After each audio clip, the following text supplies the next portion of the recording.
तो first of all जो हमारा पहला क्वेश्चन है, इस क्वेश्चन को ध्यानपूर्वक देखना है।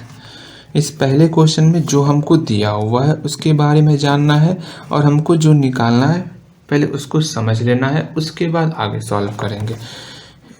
इस क्वेश्चन में हमको कोई फंक्शन दिया हुआ है जो कि 1/a⁻r−1 के फॉर्म में, और यहाँ पर कुछ कंडीशन दिया हुआ है कि x बिलोंग कर रहा है 1/a⁻r−1 से 1/a⁻r के बीच में, ठीक है। एंड r का वैल्यू है 1 2 3, इस तरह r का वैल्यू है। अच्छा, जब r का वैल्यू दिया हुआ ही है हमको, तो हम r का वैल्यू पुट ही क्यों ना कर दें। अच्छा, ये चीज़ तो हमको दिया हुआ है ना, हमको निकालना क्या है वो भी जान लो। हमको दिखाना है कि ये जो फंक्शन है ना, ये फंक्शन हमारा रीमान इंटीग्रेबल है 0 से 1 के बीच में, एंड साथ ही साथ इस फंक्शन का हमको इंटीग्रेशन निकालना है। बस हमको यही दोनों चीज़ को यहाँ पर शो करना है। अच्छा, तो हम अपने क्वेश्चन की तरफ आते हैं। हमारे क्वेश्चन में हमको ये कंडीशन दिया हुआ था। अब बारी बारी से जब हम लोग r का वैल्यू 1 पुट करेंगे, इस कंडीशन में आप r का वैल्यू 1 पुट करो तो x जो है आपका 1 और 1/a के बीच में बिलोंग करेगा। देन दैट कंडीशन f(x) का वैल्यू, यहाँ r का वैल्यू 1, तो f(x) का वैल्यू आपका 1 होगा। एंड अगेन जब हम लोग r का वैल्यू 2 पुट करेंगे तो x हमारा 1/a और 1/a² के बीच में बिलोंग करेगा। एंड उस कंडीशन में f(x) का वैल्यू, एक चीज़ आप देख रहे हो कि f(x) का वैल्यू इस कंडीशन में हमेशा अपर लिमिट हो रहा है, तो यहाँ पर भी अपर लिमिट 1/a है तो 1/a, वरना यहाँ पर पुट भी करोगे तो 1/a ही रिजल्ट आएगा। एंड अगेन r का वैल्यू हम लोग 3 पुट करेंगे तो x का जो वैल्यू है वो बिलोंग करेगा, यहाँ 1/a² होगा, 1/a² से 1/a³ के बीच में बिलोंग करेगा x का वैल्यू, ठीक है। उस कंडीशन में f(x) का वैल्यू 1/a²। इस तरह जो है फंक्शन का आप बहुत सारा वैल्यू निकाल सकते हो एंड सो ऑन, ठीक है। ये फंक्शन दिखाने का मेरा एक ही मकसद था कि हमको सेट ऑफ डिसकंटिन्यूअस पॉइंट निकालना है, मतलब ऐसा पॉइंट जिस पर फंक्शन का 2 वैल्यू हो। तो 1/a पर फंक्शन का 2 वैल्यू, 1/a² पर फंक्शन का 2 वैल्यू, इस तरह ये जो पॉइंट है 1/a, 1/a², 1/a³, ये हमारा सेट ऑफ डिसकंटिन्यूटी का पॉइंट है। तो सेट ऑफ डिसकंटिन्यूटी,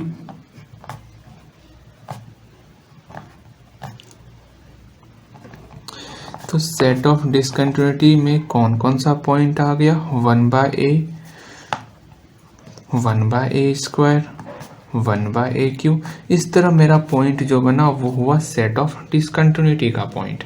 अच्छा, जब ये इन्फिनिटी पर जाएगा, दैट इज इसका हम लोग n के फॉर्म में इसका आर्बिट्रेरी पॉइंट लिखेंगे, मतलब इसका जो nवां टर्म होगा वो होगा 1/a⁻n। अब हम इसको इन्फिनिटी पर ले जाएंगे, दैट इज n का वैल्यू जैसे ही इन्फिनिटी पुट करेंगे तो ये 1/∞ 0 को टेंस करेगी। तो यहाँ पर आप देख रहे हो कि सेट ऑफ डिसकंटिन्यूटी में जो जो एलिमेंट है उसको जब हम लोग इन्फिनिटी पर लेके जा रहे हैं तो वो एक खास नंबर को टेंस कर रही है। इसका मतलब जब ये कंडीशन सेटिस्फाई हो कि सेट ऑफ डिसकंटिन्यूटी किसी एक खास टर्म को लिमिट करे, तब उस कंडीशन में ये फंक्शन रीमान इंटीग्रेबल होता है। ये हमारा थ्योरम था। तो फंक्शन यहाँ पर हमारा रीमान इंटीग्रेबल हो गया 0 से 1 के बीच में। ये हमारा पहला जो हमको प्रूव करना था, ये हमारा प्रूव हो चुका है। अब हमको इसका वैल्यू निकालना है 0 से 1 के बीच में। अच्छा जी, 0 से 1 के बीच में हमको f(x) का इंटीग्रेशन निकालना है। ओके, हमको 0 को n के फॉर्म में लिखना है, तो 0 को हम लोग 1/a⁻n लिख सकते हैं। बाद में n tends to infinity put कर लेंगे तो 0 to 1 इंटीग्रेट हो जाएगा। तो 0 to 1, 0 को हम लोग n के फॉर्म में लिखेंगे ना, 1/a⁻n, दैट्स क्लियर। अब इसी को हर एक पार्टीशन पर अलग अलग तोड़ेंगे। मतलब क्या, यहाँ 1/a पर पावर n है, इससे एक कम 1/a पर पावर n माइनस 1 प्लस फिर 1/a पर पावर n माइनस 1 से एक कम 1/a पर पावर n माइनस 2। इस तरह हम लोग घटते घटते कहाँ पर आएंगे, 1/a³ से 1/a²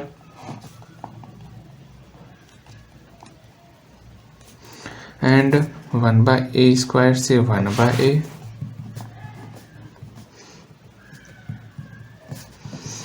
एंड 1/a से 1। आप साथ ही साथ नोट भी करते चलो, मतलब नोट नहीं करना है, आपको अपने से सॉल्व करना है। अगर आप इसके आगे अपने से सॉल्व कर सकते हो तो वीडियो पॉज एंड अगेन अपने से सॉल्व करो तो ज़्यादा फायदा होगा आपको, ठीक है। अब बारी बारी से हमको फंक्शन का वैल्यू लिखना है। अब इस कंडीशन को देखो, 1/a से 1, 1/a से 1 में फंक्शन का वैल्यू 1 था, मतलब अपर लिमिट फंक्शन का वैल्यू हो रहा है, तो इसका अपर लिमिट 1 है तो 1 इंटू dx, इसका upper limit 1/a into dx, इसका upper limit 1/a² into dx, 1/a पर power n minus 2 into dx, 1/a पर power n minus 1 into dx। बहुत अच्छे। अब इसको सॉल्व करना है। इसका ये कांस्टेंट टर्म है तो बाहर निकाल ली। इसको ध्यान से देखो, 1/a पर पावर n माइनस 1। अब बचा dx का इंटीग्रेशन x, अब फिर x में upper limit minus lower limit, इस दोनों का डिफरेंस होगा तो कर लेते हैं, इस दोनों को घटाओ एंड अगेन इसको बाहर, कांस्टेंट टर्म को बाहर एंड लिमिट को घटाना है आपस में।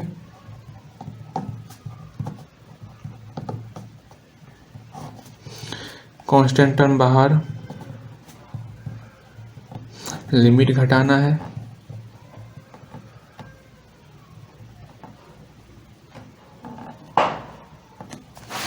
एंड अगेन कांस्टेंट टर्म बाहर, लिमिट को घटाओ। यहाँ पर भी सेम, लिमिट घटेगा, 1 बाहर हो जाएगा।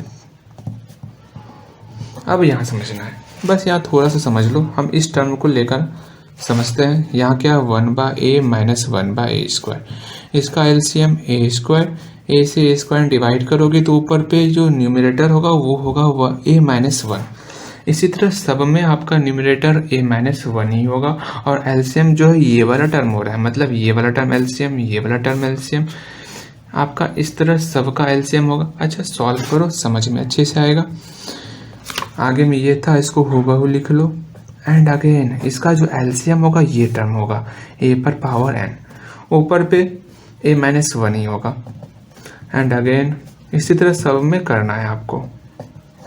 एलसीएम a पर power n minus 1 and numerator में a माइनस 1,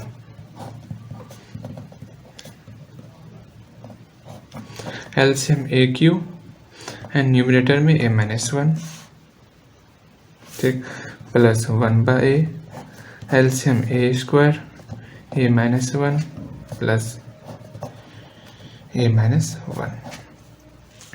चलो अब एक चीज देख रहे हो, इस दोनों का मल्टीप्लाई करेंगे एंड a माइनस 1 सब में है, सब से a माइनस 1 को बाहर निकाल लेंगे एंड सारे टर्म में इस दोनों को मल्टीप्लाई करके लिख देना है, ठीक है।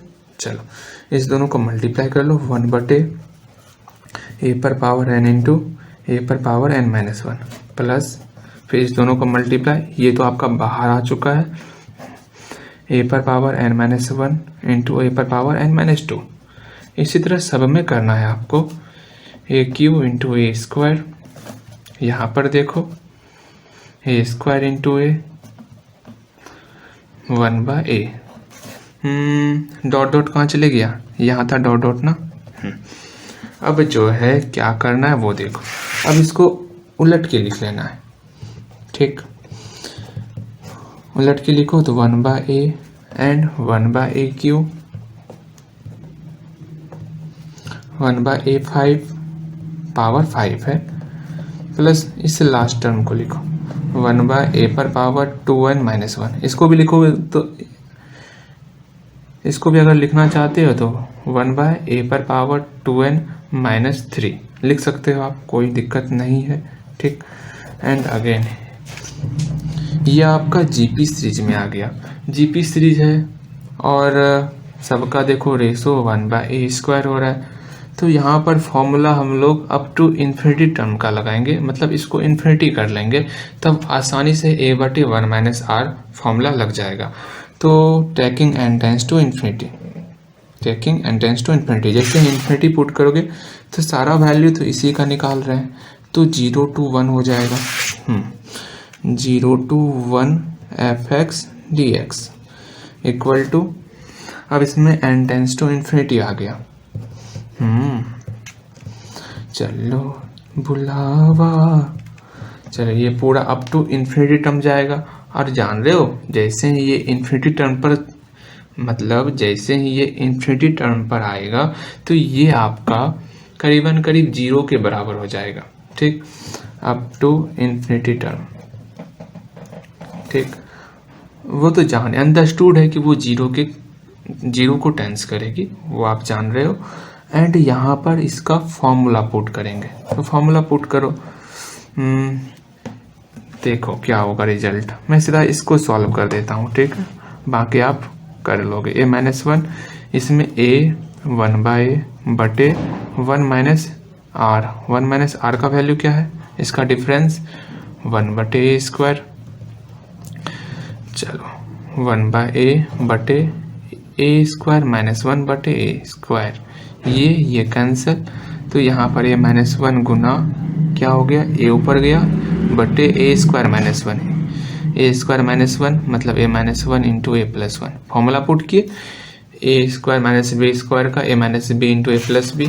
अब यहाँ पर ये और ये कैंसिल हो गया, तो यहाँ पर वैल्यू आ गया a/a+1, यही इसका रिजल्ट है। समझ रहे हो, इसका इंटीग्रेशन क्या निकला, a/a+1 सॉल्यूशन।